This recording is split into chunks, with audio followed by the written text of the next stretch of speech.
Hello, এই যে যাকে দেখছেন সে আর কেউ না, সে আমার ছোট্ট ঝিলমিল।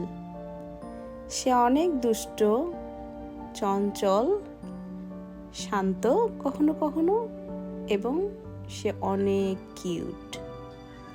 আমার ঝিলমিল আমার সাথে খেলতে পছন্দ করে, আমার সাথে সাথে হাঁটতে পছন্দ করে, আমাকে সে ফলো করতে পছন্দ করে, এবং আমার কাছ থেকে সে ট্রিট খেতে অনেক বেশি বেশি পছন্দ করে।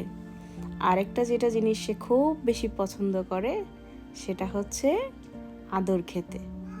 আমার ঝিলমিল আদর খেতে অনেক অনেক অনেক ভালোবাসে। সে 8-10টা অর্ডিনারি ক্যাটের মতো ক্যাট না, সে স্পেশাল, সে ইউনিক, সে লাভিং, সে চার্মিং, অ্যান্ড সে অনেক কেয়ারিং। ওরে বাবা, সে আদর খেতে খুব খুব খুব ভালোবাসে। আমি যখন কোথাও যাই সে আমার সাথে সাথে চলতে পছন্দ করে। তার ভিতরে একটা স্ট্রেস কাজ করে মেবি, যে আমি যদি আর ফিরে না আসি। এত ভালোবাসা আমি কোথায় পেতাম?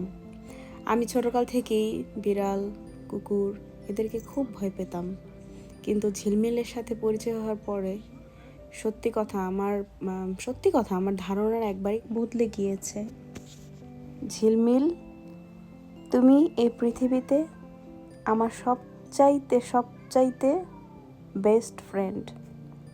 বেস্ট ফ্রেন্ডের সংজ্ঞাটা আসলে তোমাকে না দেখলে হয়তো বা বুঝতে পারতাম না। তুমি আমার best friend Jhilmil. I love you so much.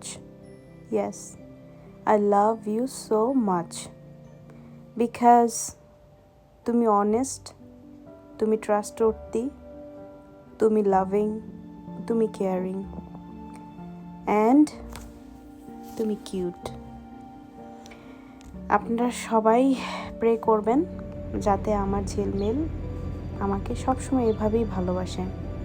ওই যে দেখতে পাচ্ছেন সে জানালা দিয়ে তাকিয়ে আছে, আমি কখন আবার বাসায় ফিরবো। Thank you for watching, bye by.